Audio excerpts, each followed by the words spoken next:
안녕하십니까. 이재성입니다. 이 강의의 제목이 비만 탈출입니다. 오늘 이 시간에는 비만이 왜 생기는지, 또 비만이 뭔지, 또 비만이 일으키는 문제점들이 뭔지에 대해서 좀 하나하나 짚어가면서 얘기를 나눠보도록 하겠습니다. 요즘 확실히 비만하신 분들이 옛날보다 늘어난 게 사실이죠. 네, 그렇죠. 그러니까 비만한 분들이 늘어나다 보니까 살 빼고 싶어 하는 분들도 당연히 늘어나게 됐습니다. 그러니까 비만은 요즘에는 아마 한국에서 다이어트 열풍이 일어나고 있는 것 같아요. 개그우먼 사건도 그랬었고, 방송마다 다이어트에 대한 뉴스들이 무척 많이 나오고 그럽니다. 신문이나 잡지나 인터넷상에 보면은 어떻게 하면 살을 뺄 수 있는지에 대한 각종 방법들이 많이 소개가 되고 있습니다.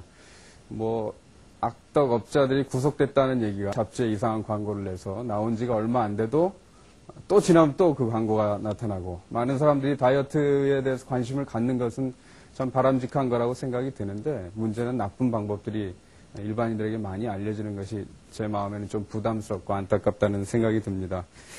그래서 오늘 제가 여러분에게 제일 먼저 드리고 싶은 얘기는 비만의 원인, 그리고 정의, 그리고 비만이 일으키는 문제점들에 대해서 얘기를 할 겁니다. 제가 경희대병원에서 레지던트로 있을 때 저희 어머니한테서 전화가 왔었습니다. 어머니 잘 아는 분이 병원에 입원을 했다고 얼른 가서 좀 찾아가 보라는 전화를 받고 나서 제가 불이 나게 이제 병실로 올라갔었습니다.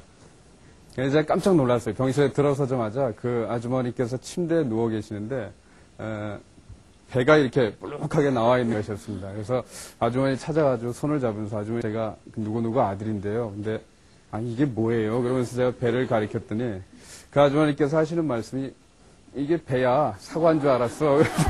그래서 그 아주머니가 입원하셨던 이유, 이제 배가 너무 많이 나오셔서 허리가 아파서 도저히 꼼짝할 수 없는 상태가 되셔서 입원을 하셨었습니다.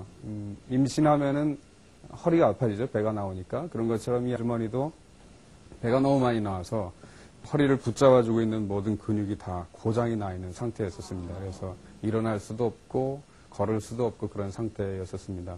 한 3주 동안 꼼짝 않고 누워 계시다가 침 맞고 물리치료하고 그러시다가 이제 결국 조금씩 나아져서 퇴원을 하셨는데, 나중에 저희 어머니 외가 쪽에서 들은 얘기가 그 아주머니가 돌아가셨다는 얘기를 들었습니다. 물론 허리 아픈 것 때문에 돌아가신 건 아닙니다. 그렇지만 비만 때문에 생긴 여러 가지 합병증 때문에 중풍이 생기셔서 돌아가셨다는 얘기를 했습니다. 이 아주머니는 비만 때문에 돌아가시게 된 경우입니다. 강의 초반부터 죽는 얘기해서 죄송합니다만 제가 이 얘기를 드리는 이유는 이 강의를 들으면서 여러분이 비만에 대해서 조금이라도 좀 경각심을 갖고 좀 심각하다면은 해결하려는 노력을 시작하시게 됐으면 하는 동기에서 이런 말씀을 드립니다. 제가 여기 가만 보니까 뚱뚱하신 분은 별로 없는 것 같아요. 한 3분 정도 계시는데 본인이 뚱뚱하지 않더라도 자기 자녀분들이 뚱뚱할 수도 있고 또 남편이나 친척들이 뚱뚱할 수 있으니까 얘기 잘 들으시고 좀 도움되는 얘기는 서로서로 좀 전해주시고 그러시면 좋을 것 같습니다. 예전에는 뚱뚱하면 좀 넉넉해 보이고 또 듬직해 보이고 그래서 좋아 보인다고 어른들이 얘기했었어요. 저희 아버님만 해도 제가 저희 집사람을 얻을 때 저희 집사람이 좀 날씬한데 저희 아버지는 말랐다고 얘기를 하시더라고요. 그래서 좀 뚱뚱했으면 좋겠다 그런 얘기를 하셨었어요. 그전에는 배가 나오면 사장님 배라고 그러지 않았습니까? 배 나오면 이게 내 인격이야 하면서 이렇게 두드리고 그랬었습니다. 근데 지금은 이제 배 나온 것이 더 이상 그 넉넉함이나 인격의 상징이 아니죠. 얼마 전에 뉴스에 보니까 배 나온 사람들은 장관 또 장교로 승진도 안 시킨다는 말을 들었었습니다. 이제는 더 이상 뚱뚱하다는 것이 게으름 그리고 나태함 이런 것의 상징이 되어버린 것이죠. 단순히 게으름이나 나태함의 상징뿐이라면 그걸로 괜찮습니다. 그 사람 그렇게 사는 거니까요. 그렇지만 문제가 거기서 머무르는 건 아닙니다. 뚱뚱해지면은 이것이 각종 다른 성인병을 만들어내기 때문에 비만을 치료를 해야 되는 이유가 있습니다. 건강의 문제를 일으키기 때문입니다. 그래서 이 뚱뚱하면은 고지혈증, 고혈압, 심장병, 중풍, 당뇨병 이런 각종 병이 생기는 근본 밑바탕이 되거든요. 그래서 비만에 대해서 이제 하나하나 얘기를 좀 풀어가고 이 비만에 대해서 좀 해결할 수 있는 방향을 좀 찾아가 보려고 합니다. 제가 오늘 무슨 협박하려고 여러분 앞에 선 건 아니고요. 알자고, 아는 게 힘이라고 그래서 이 자리에 섰습니다. 제일 먼저 저는 오늘 이런 얘기를 할 겁니다. 비만이란 무엇인가? 정의를 먼저 다룰 것입니다. 두 번째, 비만이 왜 생기는가? 원인을 다룰 거고요. 세 번째, 비만이 일으키는 문제점들은 무엇인지에 대해서 얘기를 나눌 것입니다. 비만이 무엇이냐? 이 얘기부터 먼저 풀어나가야 될 것 같은데요. 앉아 계신 분들한테 물어보고 싶습니다. 비만이란 뭐라고 생각하십니까? 보통 사람들이 볼 때 뚱뚱하게 보이면 비만한 거 아닌가요? 예, 뚱뚱하게 보이는 거를 말씀하셨습니다. 우리 눈으로 보기에, 우리 눈의 기준에 좀 뚱뚱해 보이는 것. 그래서 이 기준은 뭔가요? 우리 눈이죠. 또 하나, 비만이란 무엇인가라고 제가 물어볼 때 많은 분들이 대답하는 건 체중이 많이 나가는 걸 비만이라고 합니다. 저울 위에 올라섰는데 저울 눈금에 한 바퀴 돌면 비만이라 그러죠, 그거를.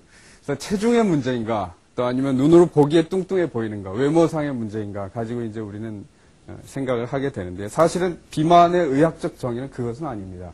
비만이라는 것은 몸에 이 정의를 보자면 지방이 과다하게 축적된 것입니다.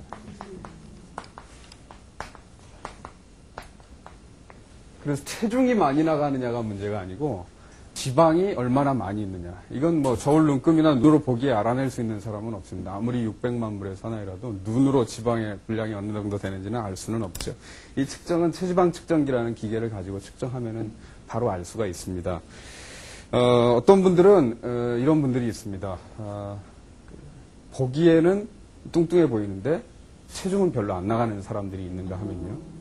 보기에는 별로 뚱뚱하지 않은데 체중은 많이 나가는 분들도 있어요. 보통 살이라 하면은 지방질하고 근육질을 함께 뭉쳐서 부릅니다. 살쪘다 그러면 지방이 많이 쪘다, 근육이 많이 쪘다 이렇게 구분해서 일반인들이 얘기하지는 않죠. 근육은 무게가 많이 나갑니다. 우리 돼지 비계 보면은 그 살은 이렇게 아주 조밀조밀하고 무게가 많이 나가고 이 비계는 좀 가볍고 그렇지 않습니까? 지방이 많은 사람은 보기보다 체중이 좀 덜 나가요. 그렇지만 보기에는 뚱뚱해 보이고 그렇죠. 우리 몸은 4대 구성 성분이 있습니다. 하나는 수분, 그리고 단백질, 그리고 지방, 그리고 무기질. 이렇게 4대 구성 성분이 있는데요. 이 중에 이제 수분이 많아지면은 몸에 부종이 생기는 경우고, 단백질이 적으면 영양결핍 상태라고 볼 수 있고요. 지방이 너무 많았을 때 이건 건강에 문제를 일으키니 이게 제일 문제가 되죠. 무기질이 부족하면 이제 골다공증이라고 얘기를 하는데, 사람이 건강을 유지하려면 이 4가지 구성 성분이 골고루 균형 있게 구성이 돼 있을 때 건강을 유지를 할 수가 있습니다. 지방도 몸에 꼭 필요한 겁니다. 그렇지만 지방이 과다하게 축적되면은 뭐 고혈압이나 심장병 이런 병들을 계속 일으킬 수 있기 때문에 지방 많은 게 문제가 되죠. 지방이 보통 사람 같은 경우 표준은 남자의 경우는 한 15에서 18% 정도 전체 100% 중에서 차지하는 게 정상입니다. 여자는 20에서 25% 정도 차지하는 게 평균인데, 남자의 경우는 25% 이상 지방이 축적됐을 때를 비만이라고 정의합니다. 이제 여기 계신 분들은 여자분들이신데, 여자의 경우는 30% 이상 지방이 초과할 때 비만증이라고 진단을 내립니다. 그래서 체중 많이 나가는 게 비만 아니고요. 체지방이 많은 게 비만입니다. 자기 몸의 3분의 1 정도가 기름덩어리라고 생각하면 좀 끔찍하시죠.